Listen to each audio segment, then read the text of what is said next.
Volume 2, Chapter 28, The Prison Register. The day after that in which the scene we have just described had taken place on the road between Bellegarde and Beaucaire, a man of about 30 or 32, dressed in a bright blue frock coat, nankeen trousers, and a white waistcoat, having the appearance and accent of an Englishman, presented himself before the mayor of Marseille. "Sir," said he, "I am chief clerk of the house of Thomson and French of Rome. We are, and have been, these 10 years, connected with the house of Morel and Son of Marseille. We have 100,000 francs or thereabouts loaned on their securities, and we are a little uneasy at reports that have reached us that the firm is on the brink of ruin. I have come, therefore, express from Rome to ask you for information." "Sir," replied the mayor, "I know very well that during the last 4 or 5 years misfortune has seemed to pursue Monsieur Morel. He has lost 4 or 5 vessels and suffered by 3 or 4 bankruptcies. But it is not for me, although I am a creditor myself to the amount of 10,000 francs, to give any information as to the state of his finances. Ask of me, as mayor, what is my opinion of Monsieur Morel, and I shall say that he is a man honorable to the last degree, and who has up to this time fulfilled every engagement with scrupulous punctuality. This is all I can say, sir. If you wish to learn more, address yourself to Monsieur de Beauville, the inspector of prisons, number 15, Rue de Nowise. He has, I believe, 200,000 francs in Morel's hands, and if there be any grounds for apprehension, as this is a greater amount than mine, you will most probably find him better informed than myself." The Englishman seemed to appreciate this extreme delicacy, made his bow, and went away, proceeding with a characteristic British stride towards the street mentioned. Monsieur de Beauville was in his private room, and the Englishman, on perceiving him, made a gesture of surprise, which seemed to indicate that it was not the first time he had been in his presence. As to Monsieur de Beauville, he was in such a state of despair that it was evident all the faculties of his mind, absorbed in the thought which occupied him at the moment, did not allow either his memory or his imagination to stray to the past. The Englishman, with the coolness of his nation, addressed him in terms nearly similar to those with which he had accosted the mayor of Marseille. "Oh, sir," exclaimed Monsieur de Beauville, "your fears are unfortunately but too well founded, and you see before you a man in despair. I had 200,000 francs placed in the hands of Morel and Son. These 200,000 francs were the dowry of my daughter, who was to be married in a fortnight, and these 200,000 francs were payable, half on the 15th of this month, and the other half on the 15th of next month. I had informed Monsieur Morel of my desire to have these payments punctually, and he has been here within the last half hour to tell me that if his ship, the Pharian, did not come into port on the 15th, he would be wholly unable to make this payment.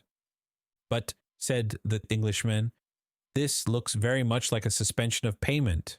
"It looks more like bankruptcy," exclaimed M. de Beauville despairingly.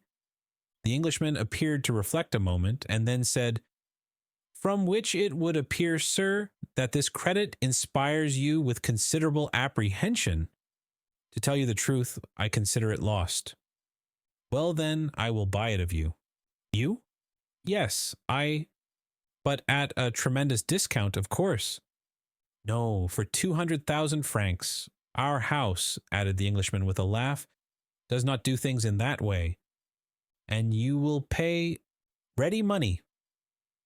And the Englishman drew from his pocket a bundle of banknotes, which might have been twice the sum Monsieur de Beauville feared to lose. A ray of joy passed across Monsieur de Beauville's countenance, yet he made an effort at self-control, and said, "Sir, I ought to tell you that, in all probability, you will not realize 6% of this sum." "That's no affair of mine," replied the Englishman. That is the affair of the house of Thompson and French, in whose name I act. They have perhaps some motive to serve in hastening the ruin of a rival firm. But all I know, sir, is that I am ready to hand you over this sum in exchange for your assignment of the debt. I only ask a brokerage. Of course, that is perfectly just, cried Monsieur de Beauville. The commission is usually 1.5. Will you have 2, 3, 5%, or even more, whatever you say? Sir, replied the Englishman, laughing, I am like my house, and do not do such things. No, the commission I ask is quite different. Name it, sir, I beg. You are the inspector of prisons? I have been so these 14 years. You keep the registers of entries and departures? I do. To these registers there are added notes relative to the prisoners? There are special reports on every prisoner. Well, sir, I was educated at Rome by a poor devil of an abbé who disappeared suddenly. I have since learned that he was confined in the Château d'If, and I should like to learn some particulars of his death. What was his name? The Abbé Faria. Oh, I recollect him perfectly, cried Monsieur de Beauville. He was crazy. So they said. Oh, he was, decidedly. Very possibly, but what sort of madness was it? He pretended to know of an immense treasure and offered vast sums to the government if they would liberate him. Poor devil, and he is dead? Yes, sir, 5 or 6 months ago, last February. You have a good memory, sir, to recollect dates so well. I recollect this because the poor devil's death was accompanied by a singular incident. May I ask what that was? Said the Englishman with an expression of curiosity, which a close observer would have been astonished at discovering in his phlegmatic countenance. Oh dear, yes, sir. The abbé's dungeon was 40 or 50 feet distant from that of one of Bonaparte's emissaries, one of those who had contributed the most to the return of the usurper in 1815, a very resolute and very dangerous man. Indeed, said the Englishman. Yes, replied Monsieur de Beauville. I myself had occasion to see this man in 1816 or 1817, and we could only go into his dungeon with a file of soldiers. That man made a deep impression on me. I shall never forget his countenance. The Englishman smiled imperceptibly. And you say, sir, he interposed, that the two dungeons were separated by a distance of 50 feet, but it appears that this Edmond Dantès, this dangerous man's name was Edmond Dantès. It appears, sir, that this Edmond Dantès had procured tools, or made them, for they found a tunnel through which the prisoners held communication with one another. This tunnel was dug, no doubt, with an intention of escape? No doubt, but unfortunately for the prisoners, the Abbé Faria had an attack of catalepsy and died. That must have cut short the projects of escape. For the dead man, yes, replied Monsieur de Beauville, but not for the survivor. On the contrary, this Dantès saw a means of accelerating his escape. He no doubt thought that prisoners who died in the Château d'If were interred in an ordinary burial ground, and he conveyed the dead man into his own cell, took his place in the sack in which they had sewed up the corpse, and awaited the moment of interment. It was a bold step, and one that showed some courage, remarked the Englishman. As I have already told you, sir, he was a very dangerous man, and fortunately, by his own act, disembarrassed the government of the fears it had on his account. How was that? How? Do you not comprehend? No. The Château d'If has no cemetery, and they simply throw the dead into the sea after fastening a 36-pound cannonball to their feet. Well, observed the Englishman, as if he were slow of comprehension, well, they fastened a 36-pound ball to his feet and threw him into the sea. Really? Exclaimed the Englishman. Yes, sir, continued the inspector of prisons. You may imagine the amazement of the fugitive when he found himself flung headlong over the rocks. I should like to have seen his face at that moment. That would have been difficult. No matter, replied de Beauville, in supreme good humor, at the certainty of recovering his 200,000 francs. No matter, I can fancy it. And he shouted with laughter. So can I, said the Englishman, and he laughed too. But he laughed as the English do, at the end of his teeth. And so, continued the Englishman, who first gained his composure, he was drowned? Unquestionably. So, that the governor got rid of the dangerous and the crazy prisoner at the same time? Precisely. But some official document was drawn up as to this affair, I suppose? Inquired the Englishman. Yes, the mortuary deposition.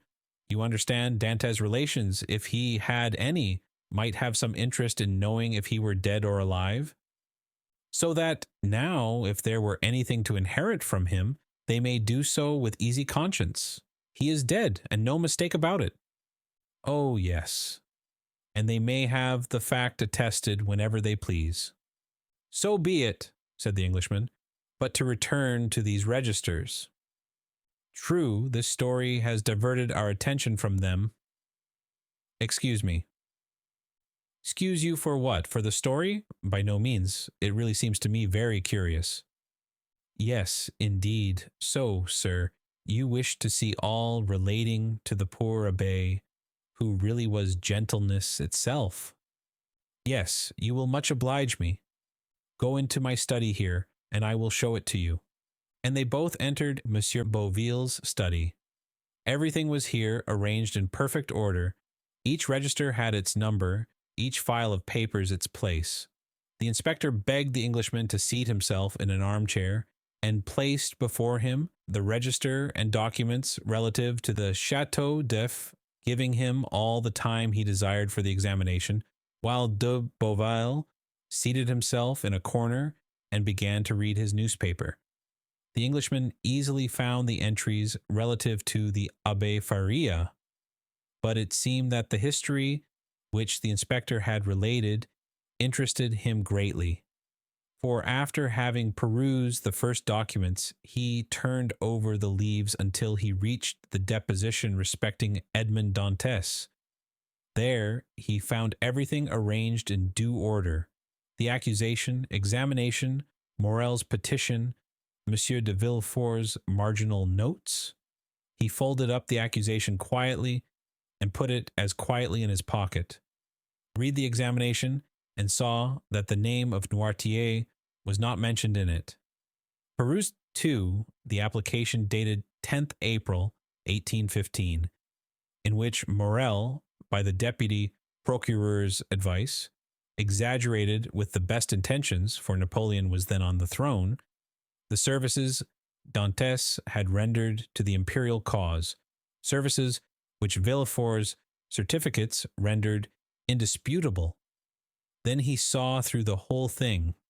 This petition to Napoleon, kept back by Villefort, had become, under the Second Restoration, a terrible weapon against him in the hands of the king's attorney. He was no longer astonished when he searched on to find in the register this note, placed in a bracket against his name, Edmond Dantes, an inveterate Bonapartist, took an active part in the return from the island of Elba, to be kept in strict solitary confinement and to be closely watched and guarded. Beneath these lines was written in another hand, "See note above, nothing can be done." He compared the writing in the bracket with the writing of the certificate placed beneath Morel's petition, and discovered that the note in the bracket was the same writing as the certificate. That is to say, was in Villefort's handwriting. As to the note which accompanied this, the Englishman understood that it might have been added by some inspector who had taken a momentary interest in Dantes' situation, but who had, from the remarks we have quoted, found it impossible to give any effect to the interest he had felt. As we have said, the inspector, from discretion, and that he might not disturb the Abbé Faria's pupil in his researches, had seated himself in a corner and was reading Le Drapeau Blanc. He did not see the Englishman fold up and place in his pocket the accusation written by Danglars under the arbor of La Réserve, and which had the postmark Marseille, 27th February, delivery 6 o'clock p.m. But it must be said that if he had seen it, he attached so little importance to this scrap of paper, and so much importance to his 200,000 francs, that he would not have opposed whatever the Englishman might do, however irregular it might be. "Thanks," said the latter, closing the register with a slam. "I have all I want. Now it is for me to perform my promise. Give me a simple assignment of your debt. Acknowledge therein the receipt of the cash, and I will hand you over the money." He rose, gave his seat to Monsieur de Beauville, who took it without ceremony, and quickly drew up the required assignment, while the Englishman counted out the banknotes on the other side of the desk.